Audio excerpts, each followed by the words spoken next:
రోజుకు సుమారు 40,000 నుండి 50,000 వరకు చిన్న పిల్లలు వివిధ రకాల వేధింపులకు గురవుతూ ఉన్నారు. హాయ్ ఫ్రెండ్స్, ఎలా ఉన్నారు? ఈరోజు ఒక మంచి ఇన్ఫర్మేషన్ వీడియోతో మీ ముందుకు వచ్చాను.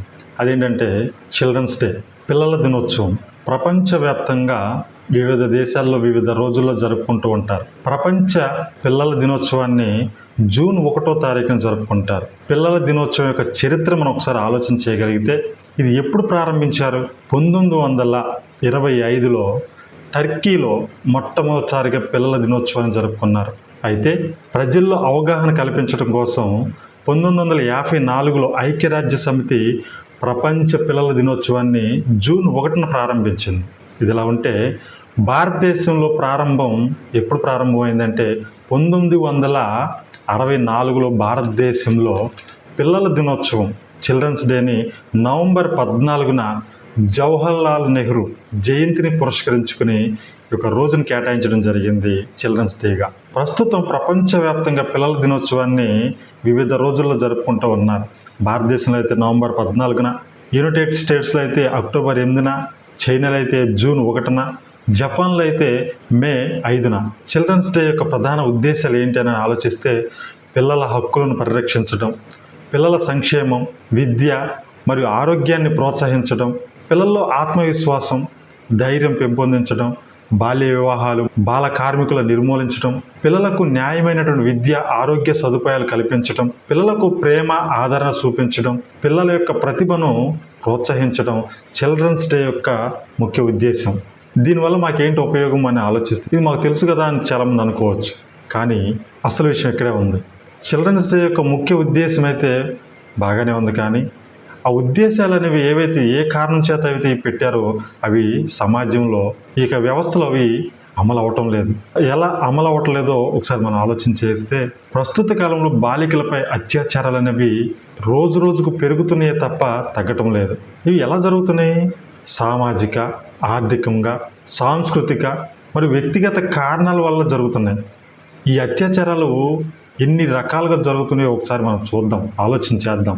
ప్రతిరోజు ప్రపంచవ్యాప్తంగా బాలికలపైన అత్యాచారాలు, వేధింపులు ఎన్నో జరుగుతూనే ఉన్నాయి. అంచనాల ప్రకారము రోజుకు సుమారు 40,000 నుండి 50,000 వరకు చిన్న పిల్లలు వివిధ రకాల వేధింపులకు గురవుతూ ఉన్నారు. వివిధ ప్రభుత్వాలు, సంఘాలు, వ్యక్తుల ద్వారా నివారించడానికి పెద్ద ఎత్తున ప్రయత్నాలు జరుగుతున్నప్పటికీ కూడా అంతకంతకు ఇంకా చాలా చోట్ల ఈ సమస్యలు పెరుగుతూనే ఉన్నాయి. అందువలన ప్రతి ఒక్కరూ ఈ సమస్యలపై జాగ్రత్తగా ఉండి పిల్లల రక్షణ కోసం కృషి చేయడం అవసరం ఎంతైనా ఉంది. ఇక అత్యాచారాలు అనేవి ఎలా జరుగుతున్నాయి, దేని వలన జరుగుతున్నాయని మనం ఒకసారి ఆలోచన చేయగలిగితే నెంబర్ 1 లైంగిక అశ్లీలత మరియు మీడియా ప్రభావం. టీవీ, ఇన్స్టాగ్రామ్ మరియు సోషల్ మీడియా వంటి ప్లాట్ఫామ్లు ముఖ్యంగా అశ్లీల చిత్రాలు, వీడియోలు చూడడం వలన బాలికలపైన హింసకు దారితీస్తున్నాయి. మరి ముఖ్యంగా యువత పైన ప్రతికూల ప్రభావం చూపి ఈ రకమైన హింసకు ప్రేరేపిస్తున్నాయి.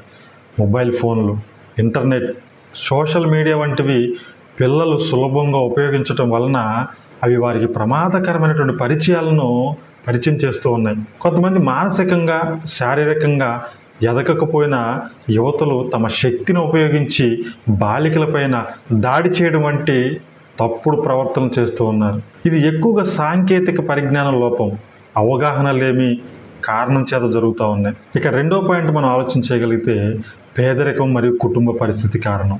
పేదరికము, దారిద్ర్యం కారణం వలన బాలికలు బలవంతంగా శ్రమ చేయడానికి లేదా తప్పు మార్గంలో నడవడానికి ప్రేరణ పొందే పరిస్థితుల్లో ఉంటున్నారు. తక్కువ ఆర్థిక పరిస్థితులు, వారికి విద్య, రక్షణ వంటి అంశాల్లో అడ్డంకులు ఉండటం వలన కొన్ని కుటుంబాల్లో కుటుంబ సభ్యుల మధ్య సరైన సంబంధం, అవగాహన ఉండదు. ఆర్థిక, మానసిక ఒత్తిడులు పిల్లలపైన ప్రతికూల ప్రభావాన్ని చూపుతున్నాయి. ఎన్నో కేసుల్లో బాలికలు తమ కుటుంబ సభ్యుల నుండి కూడా అన్యాయానికి గురవుతూ ఉన్నారు. ఇక 3వ విషయాన్ని మనం ఆలోచిస్తే న్యాయ వ్యవస్థ మరియు శిక్షలు. ఈ నేరాలకు కఠిన శిక్షలు లేకపోవడం, న్యాయ వ్యవస్థలో ఆలస్యం చేయడం, నేరస్తులకు దానికి తగినటువంటి శిక్షలు పడకపోవడం వలన మరింతగా చేయడానికి ధైర్యాన్ని ఇస్తున్నాయి. తద్వారా ఈ రకమైనటువంటి కేసులు ఎక్కువగా పెరుగుతున్నాయి. పిల్లల రక్షణకు సంబంధించి చట్టాలు ఉన్నా వాటి అమలు చేయడం విషయంలో కొంత వెనుకబడినటువంటి పరిస్థితి ఉంది. కొన్ని చోట్ల కేసులు తక్షణమే పరిష్కారం కానిటువంటి పరిస్థితి ఉంది. ఇది మూడోదైతే, ఇక నాలుగో విషయం పిల్లలపై అఘాయిత్యం, పిల్లలపై ఆధిపత్యం చాటుకునేటువంటి స్వభావం. కొంతమంది వ్యక్తులు తమలో ఉన్నటువంటి క్రూరత్వం, ఆగ్రహం వలన పిల్లలపై అత్యాచారాలు చేస్తున్నారు. పిల్లలు నిస్సహాయంగా ఉంటారనే భావనతో వారికి ఎవరు పెద్దగా తిరగబడలేరని అనుకుంటూ ఈ యొక్క అఘాయిత్యాలకు, అత్యాచారాలకు పాల్పడుతూ ఉన్నారు. మరి దీనికి పరిష్కారం లేదా అని ఆలోచిస్తే ఒకసారి పరిష్కార మార్గాల్ని మనం ఆలోచిద్దాం. ప్రతి బాలిక జీవితంలో ప్రేమ మరియు సురక్షితమైనటువంటి పరిసరాల హక్కు కలిగి ఉండాలి. ఇది సమాజానికి మార్గదర్శకంగా నిలుస్తుంది. ప్రతి ఒక్కరు బాలికల హక్కుల కోసం పనిచేయాలి. ఒకవేళ మీరు మౌనంగా ఉంటే నేరానికి మద్దతు ఇస్తున్నారని అర్థం. ప్రతి ఒక్కరూ ఆందోళన చెందడం, స్వచ్ఛందంగా స్పందించడం అవసరం. బాలికలపై జరుగుతున్న అఘాయిత్యాలను అడ్డుకోవడంలో మనం భాగస్వామ్యం కావాలి. మనమే మార్పు తీసుకురావాలి. సమాజం మారాలి అంటే మన ఆలోచనలు, చర్యలు మారాలి. ప్రతి వ్యక్తి మార్పు కోసం పనిచేయాల్సిన అవసరం ఉంది. సమాజంలో బాలికల రక్షణ కోసం చర్యలు తీసుకోవాలి. ప్రతి ఒక్కరూ కొడుకులకి, కుమారులకి ప్రవర్తన నేర్పించాలి. వారు బాలికలను గౌరవించే విషయాన్ని గ్రహించేలా చేయాలి. ఇది బాలికలపై జరుగుతున్నటువంటి అత్యాచారాలను నివారించడానికి జవాబుదారీతనాన్ని పెంచుతుంది. సమాజంలో మార్పు ఒకదానితో మొదలు పెట్టాలి. ఆ మార్పు మనతోనే ప్రారంభం అవ్వాలి. అది నీతోనూ నాతోనే ప్రారంభం అవ్వాలి. ప్రతి ఒక్కరూ బాధ్యతాయుతంగా సమాజాన్ని మార్చడానికి కృషి చేస్తే ఖచ్చితంగా ఈ యొక్క అత్యాచారాలను అరికట్టడానికి అవకాశం ఉంటుంది. ఇక ప్రత్యేక చర్యలు మనం తీసుకోగలిగితే ప్రతి బాలిక యొక్క హక్కులు రక్షించాలి. పోలీసులు, స్నేహితులు, కుటుంబ సభ్యులు వారి రక్షణలో ఉంటూ వేధింపులకు మానసిక మద్దతు ఇవ్వాలి. ఈ రకమైన ఘటనలను అడ్డుకునే మార్గాలు సమాజంలో ప్రతి ఒక్కరికి అవగాహన కలిగి ఉండాలి. న్యాయం అనేది వెంటనే అమలు చేయాలి. బాలికలపై హింస దృఢంగా నిషేధించడం చాలా అవసరం. ఓకే ఫ్రెండ్స్, ఇది చిల్డ్రన్స్ డే యొక్క ముఖ్య ఉద్దేశం. ఈ వీడియో కనుక మీకు ఇన్ఫర్మేటివ్గా ఉంటే లైక్ చేయండి. మీ అభిప్రాయాన్ని కామెంట్ సెక్షన్లో కామెంట్ చేయండి. ఈ ఛానల్ కనుక ఇప్పుడే చూస్తున్నవారైతే ప్లీజ్ సబ్స్క్రైబ్ చేసుకోండి. మరొక మంచి కంటెంట్తో మరొక వీడియోలో కలుద్దాం. Thank you for watching.